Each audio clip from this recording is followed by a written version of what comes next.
Muy buenas noches, gracias por estar con nosotros aquí en un programa más de la revista La Nación, Voces de la Nación, como cada semana, y me da muchísimo gusto tener un invitado de lujo, que es el coordinador de los diputados de Acción Nacional, el diputado Juan Carlos Romero Hicks. Buenas noches, coordinador, gracias por estar con nosotros, bienvenido.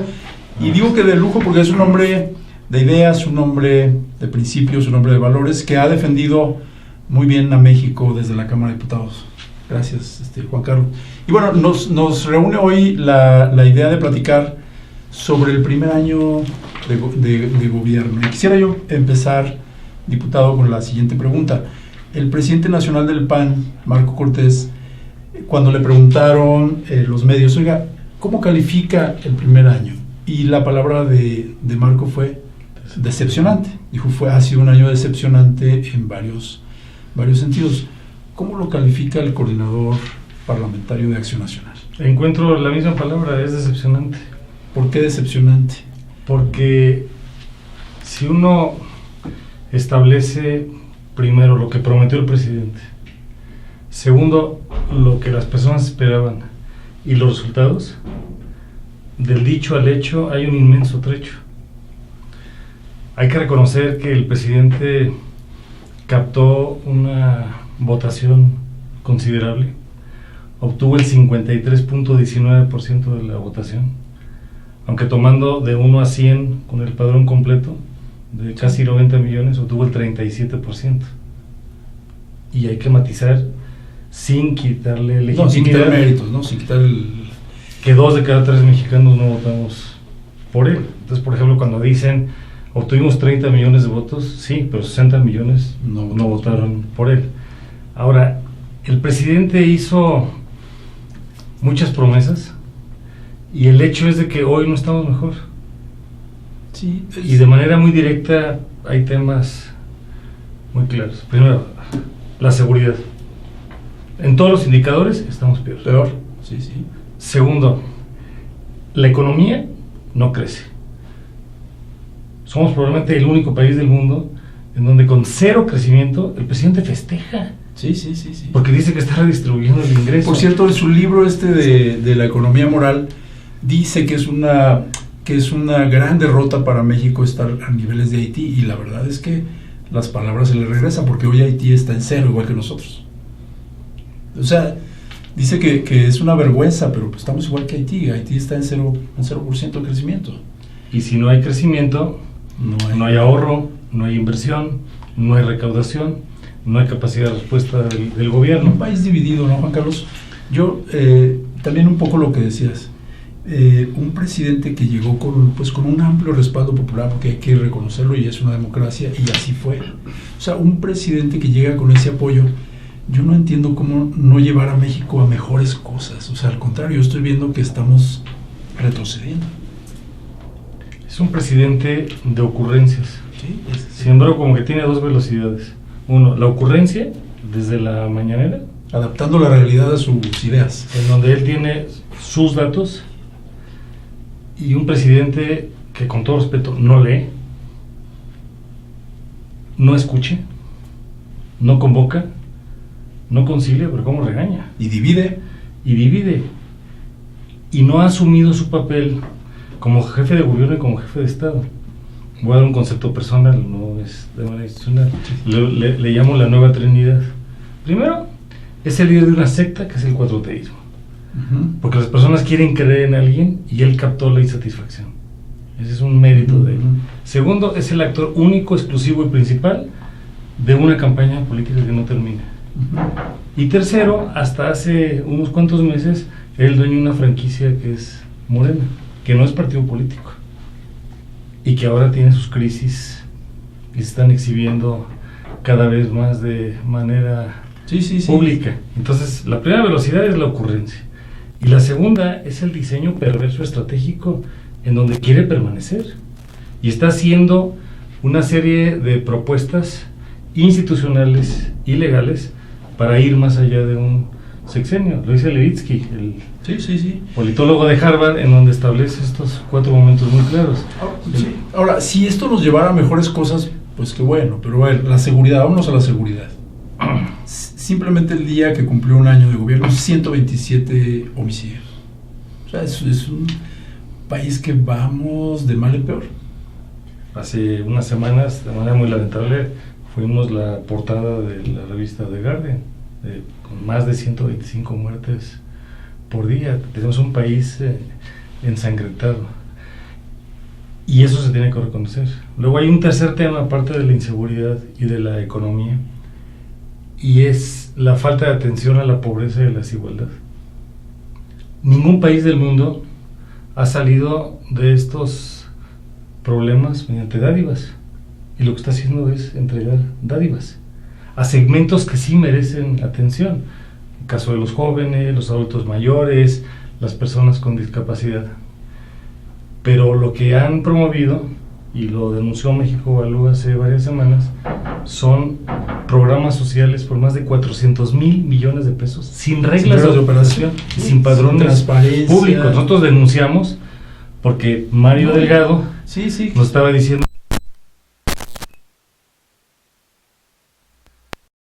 en la mano a redactar las reglas de operación. Nos hicieron un poquito de caso, hay que reconocerlo, es una victoria pequeña. Se puso en un transitorio del presupuesto de egresos de la Federación que se van a redactar para 8 programas, pero no para todos, reglas de operación, y el límite es el 25 de febrero del año próximo, y hay una salvedad, si Hacienda así lo autoriza, de dar un mes más de prórroga, pero la pobreza y la desigualdad no se están atendiendo, porque para atender la pobreza y la desigualdad, como dice nuestro jefe nacional, se tiene que generar empleo, generar riqueza y redistribuirlo. Pero si no hay eso, no hay desarrollo, no hay crecimiento y no hay redistribución del... Hablando ahorita del tema de la seguridad, en la Cámara de Diputados está a punto de discutirse la tan famosa propuesta del presidente sobre la amnistía. ¿Cómo operaría esto? ¿Por un decreto? O sea, ¿por decreto saldría gente de la cárcel o cómo sería? Es una iniciativa presidencial que estamos procesando en la Comisión de Justicia, que encabeza nuestra compañera diputada Pilar Ortega. Y se traduce a una intención que puede ser mal aplicada, a un populismo criminal. Estamos hablando de 3,000 a 300,000 personas que pudieran ser eventualmente beneficiadas, dependiendo de cómo se quiera aplicar todo esto. Tuve el privilegio de ser gobernador, entonces conozco las alternativas jurídicas, que las normas... Hay preliberaciones, hay libertades anticipadas... Si es primo delincuente puede salir, ¿no? Así. O sea, ya hay mecanismos. Ya hay mecanismos legales, y esto lo que puede introducir es una inapropiada tentación para que personas que están en delitos peligrosos como de narcomenudeo, de narcodelincuencia, dependiendo de cómo se presenten, pudieran ser exonerados, y nosotros creemos que no es lo correcto. Pero porque el Estado de Derecho tiene sus instancias para poder conocer cada caso. Sí, ya estaba previsto esto, sí. Digamos, ¿no? No se necesita. No recuerdo si eran 40,000 pesos el delito en cuanto a la economía. 50,000 pesos. O sea, si alguien comete un delito, un robo de menos de 50,000, puede tener ese beneficio. Así es. Y cada caso hay que verlo por sus propias circunstancias. Sí. Y nosotros creemos que no es el mecanismo. Yo me pregunto, bueno, pues toda esta gente que es asaltada, que le quitan 200, 500 pesos en un microbús, vienen ellos con violencia, asaltan, y pues ya, van a salir libres. Es una circunstancia que nosotros no vamos a apoyar. No vamos a apoyar. Está por dictaminarse y es posible que llegue al Pleno de San Lázaro el martes 10 o el jueves 12 de diciembre. Bueno, nuestro voto será en contra. Digamos, para cerrar, aprovechando que está el coordinador, para cerrar este tema de seguridad, no hay una estrategia, o sea, es un poco parchando, un poco improvisando, y los resultados pues ahí están, son malísimos. En seguridad, lo único claro es que están confundidos y que no tienen la menor idea de lo que están haciendo, y todos perdemos. No hay una estrategia nacional de seguridad, falta una mejor coordinación con los gobernadores y con los propios ayuntamientos. ¿Cómo se remedia esto? Los países del mundo que han resuelto esto tienen 3 ingredientes que nosotros no tenemos. Primero, es una visión integral del tema. La segunda es una mejor coordinación del Estado de Derecho, y la tercera, la participación ciudadana. Me explico. El error consiste en creer que se va a combatir la inseguridad, cuando el principio es construir la paz, la seguridad y la justicia. Y el primer ingrediente es que hay que verlo de manera integral. Es una mezcla de educación, empleo, salud, vivienda, seguridad social, servicios básicos. Es un paquete que da condiciones de bien ser y de bienestar. El segundo elemento es la coordinación entre municipio, estado y federación. Y tenemos hoy un gobierno central que no tiene la menor idea de lo que ocurre en los ni ganas de municipios. coordinarse. Da esa impresión. Nuestro presidente no se ha reunido una sola ocasión con un ayuntamiento al día de hoy. Y necesitamos una mejor coordinación entre corporaciones policíacas, las Fuerzas Armadas, el Poder Ejecutivo, Legislativo, Judicial, todo el aparato del Estado mexicano para tener Estado de Derecho. No estamos coordinados. Y ellos creen que van a dar instrucciones a la autoridad local para poder resolverlo. Y nosotros mejoramos la iniciativa de la Guardia Nacional, y aprovecho para comentar que la Guardia Nacional es un ingrediente, pero no es la solución. No era la solución de todo. Porque tiene que tener una cadena de prevención, educación, sanción, etc. Y el tercer ingrediente, que es un reto para nuestro querido México, es tener mayor participación ciudadana. Nadie va a cuidar mejor el barrio, la colonia, la comunidad, que las propias familias, los vecinos, los tíos, los abuelos, los maestros en las escuelas. Y necesitamos tener esta visión integral, desde el gobierno, cuya primera misión es entregar seguridad, bien común y justicia, y desde el ámbito de la propia sociedad. Y también, como dices ahora, también desde la sociedad. Estamos viendo casos ya muy degradantes, ¿no? De violencia contra la mujer, de violencia, hechos como lo de la familia Levarón, donde no hay límites. O sea, estamos llegando también a un grado en que la sociedad se acostumbra a que eso es normal, ¿no? Yo creo que también dentro de todo esto que comenta el coordinador, el tema de los valores, el tema de la educación, ¿no? El cáncer principal de este país, y no está reconocido de manera pública, es el cáncer de la falta de valores, el derrumbe de las instituciones, la quiebra del alma, y eso explica todo el resto de la propia descomposición. Entonces tenemos que fortalecer las familias, los barrios, las colonias, las comunidades, sindicatos, cooperativas, iglesias, las universidades, todo el tejido social. Y este gobierno no se está viendo de esa manera integral. No tiene esa orientación. Hay que verlo en 360 grados. Economía. El presidente defiende mucho, y como tú dices, festina que estamos en cero, pero de un cero no puede salir algo bueno en la economía. O sea, estamos en cero.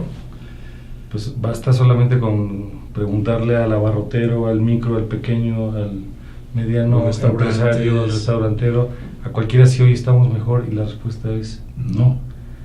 Tenemos un presidente que no entiende la noción del empleo y cree que por la entrega a sectores desprotegidos que hay que atender, por darles el recurso, va a salir la pobreza y va a tener mejora en la economía familiar. Como señala la conseja de la sabiduría popular, hay que enseñar a pescar y no darle el pescado. No 300,000 empleos menos respecto al año pasado. O sea, ya tenemos un déficit de empleos y se va a agudizar en los próximos. Lamentablemente, no me gustaría decirlo, pero por lo que se ve, se va a agudizar. El mejor combate a la pobreza y la desigualdad es generando riqueza y empleos.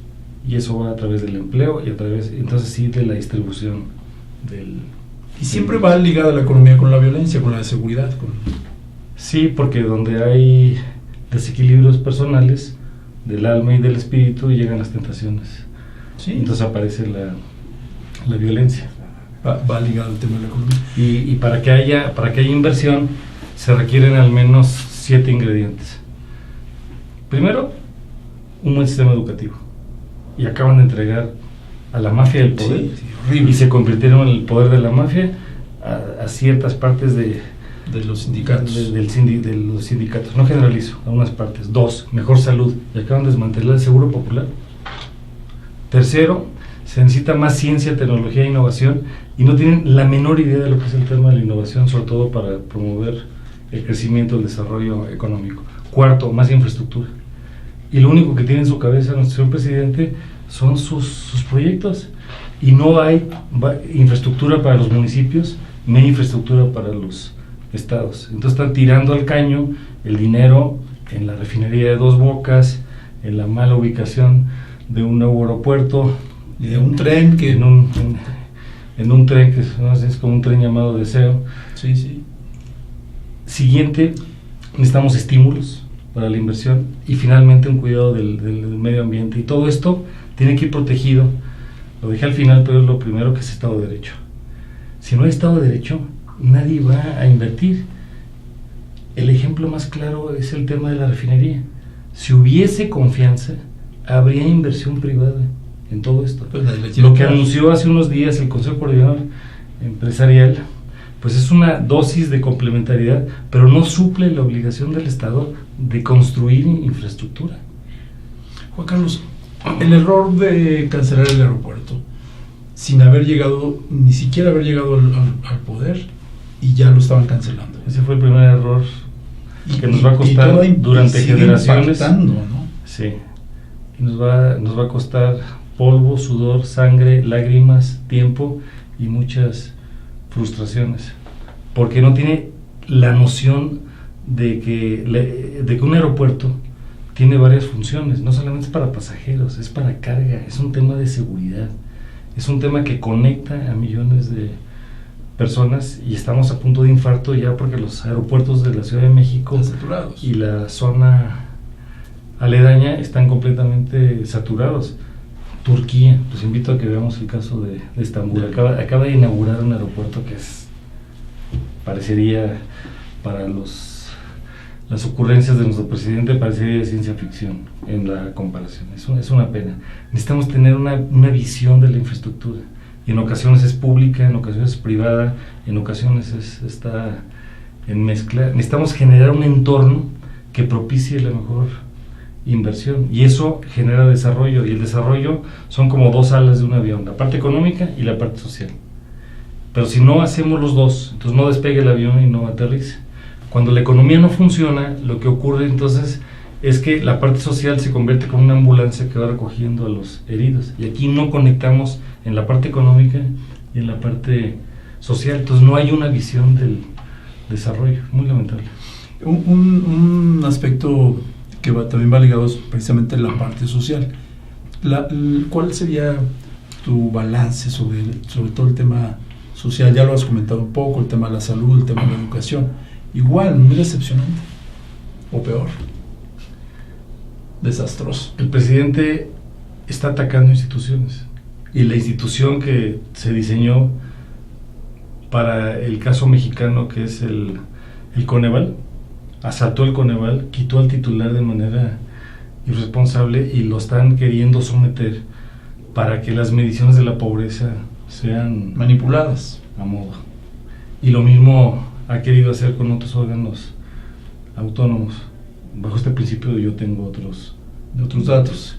El presidente tiene que educarse y dejarse educar. Nadie es el dueño de la verdad, ni tiene toda la información necesaria, y por eso se han venido creando instituciones como el INEGI, que es muy serio, y que por cierto el año próximo tiene el Censo Nacional de Población y Vivienda, y que por fortuna Banco de México lo respetaron en su presupuesto.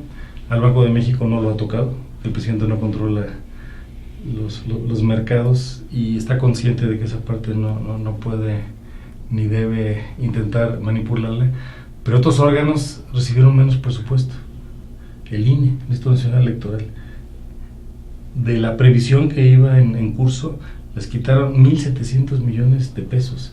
El año próximo tenemos elecciones locales en Coahuila y en Hidalgo, y el ciclo de la elección del 2021 empieza la primera semana de septiembre, y para fortuna de nosotros, el INE, no exagero, es uno de los 3 mejores institutos del mundo, no dicho por nosotros.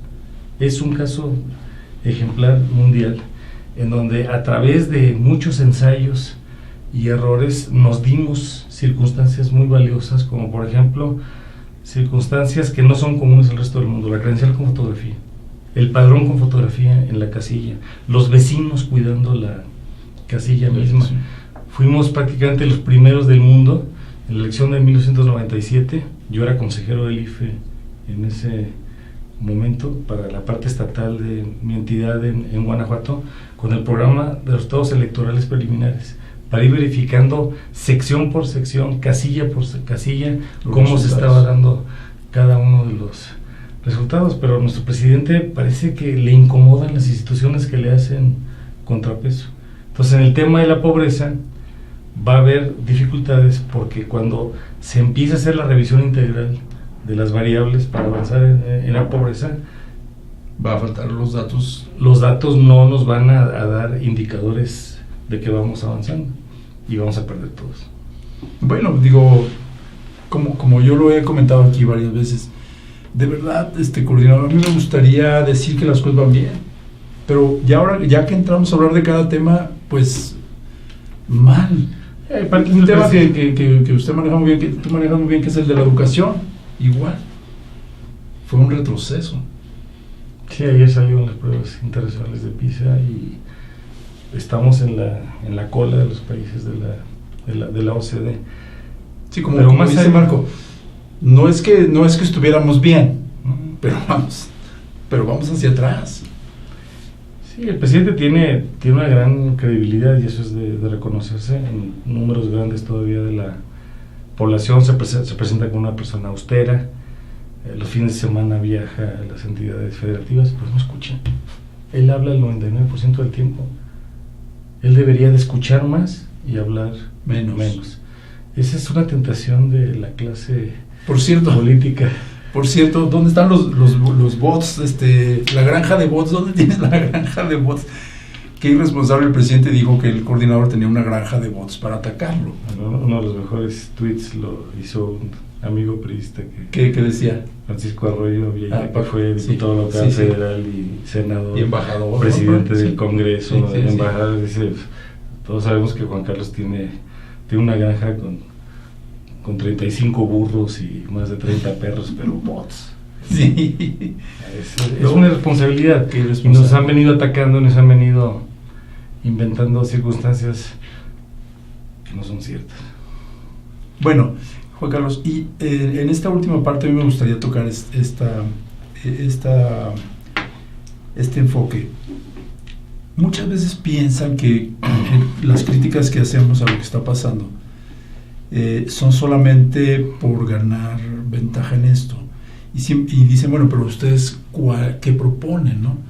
El coordinador parlamentario de los diputados de Acción Nacional, ¿cuál sería su visión de cómo debería de ir México? ¿Qué partes habría que mejorar? ¿Cuál es un futuro más esperanzador para México? Nosotros creemos que el país tiene 4 cánceres. Primero, el más profundo, que es la pérdida de los valores. No está atendiendo. Segundo, el más crónico, que es la pobreza y la desigualdad, y una economía que no redistribuye el ingreso. Tercero, el que más preocupa, que es la violencia y la inseguridad, y cuarto, el que más irrita, que es la corrupción, acompañada de la impunidad. En esto prácticamente todos estaríamos de acuerdo, como diagnóstico. Ahora vendrían los tratamientos.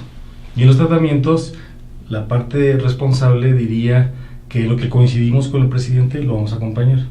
En lo que no coincidimos generamos alternativas.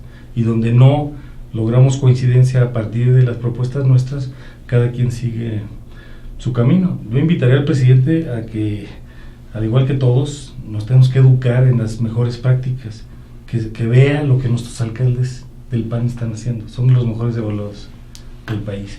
Nuestros gobernadores tienen los mejores indicadores en el área económica y muchos de los indicadores también de carácter social, y que no estemos en la descalificación.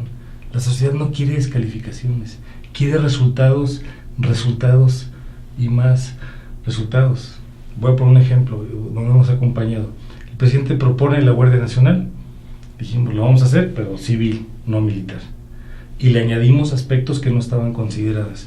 Por ejemplo, fortalecer las capacidades locales, porque la Guardia Nacional no está por encima de una policía municipal o de una policía estatal, ni puede haber un mando que suplante la autoridad del gobernador y la propia autoridad de los ayuntamientos. En cada tema, lo que hemos venido desarrollando son propuestas innovadoras, complementarias, y hay que hacerlo con madurez y reconocer, en esto coincidimos y en esto vamos a generar alternativas. Tenemos que tener una mejor forma de propuesta. Un tema que, por ejemplo, no parece interesar al presidente es la economía familiar. Y en los diagnósticos que hemos hecho nosotros, en consultas serias, hay que hacer lo necesario para crear ese entorno de la economía familiar. Desdeñaron las estancias infantiles, quitaron el dinero necesario para las mujeres que están sujetas a violencia. Invitaríamos, y lo hemos hecho, a que vaya a los hospitales y que hable con los enfermos, que los escuche y que vea que no tenemos medicinas y que vea a los residentes médicos cómo están haciendo milagros todos los días. Y esa es esa parte en donde nosotros queremos que le vaya bien al presidente. Nosotros tenemos que ser maduros y tenemos que ser responsables. Y la palabra responsabilidad viene a dar respuesta a las cosas. Así es. Una última pregunta ya para terminar esta interesante charla con el coordinador de los diputados de Acción Nacional. ¿Es posible, Juan Carlos, pensar en un México próspero, en un México productivo, en un México seguro, en un México en paz? Nos toca construirlo todos. El reto está en convertir la utopía en realidad. México no nació el 1 de diciembre del año pasado, cuando entró nuestro presidente, a quien le respetamos la investidura. Y si quisiéramos hablar con propiedad, pues ya sepultemos la cuarta transformación, porque eso es una transformación, y construyamos la quinta transformación, o hagamos una cuarta transformación. Pero de veras. Sí, con la fortaleza ciudadana, con la consolidación de las capacidades locales, con el diálogo entre todos los actores. El día de hoy, a 1 año y 4 días de que entró el presidente, no se ha reunido una sola vez con un legislador que no sea de la Alianza Juntos Haremos Historia. No se ha reunido con un presidente de partido que no sea miembro de su partido. Alianza. En una república tiene que haber interacción, colaboración de poderes, y el presidente no ha logrado entender que somos un poder legislativo, no un querer legislativo. Nos quiere desdeñar, y hay varias iniciativas donde no quiere que le cambien ni una coma, una sola coma o un centavo. Y eso es lo que tenemos que entender, que por eso hay 3 poderes, y tiene que haber equilibrio, y tiene que haber colaboración, y tiene que hablarse con propiedad, y nosotros vamos a ser una fuerza constructiva y una fuerza con alternativas. Muy bien. Pues muchas gracias, coordinador, gracias por acompañarnos. Estamos analizando el primer año de gobierno, que ya lo hemos comentado, con muchísimas deficiencias, lamentablemente, para el país, pero que nosotros creemos que sí puede haber un mejor México, y vamos a estar trabajando todos los días. Muchas gracias, buenas noches, nos vemos la siguiente semana. Muchas gracias. Sí, no, al contrario.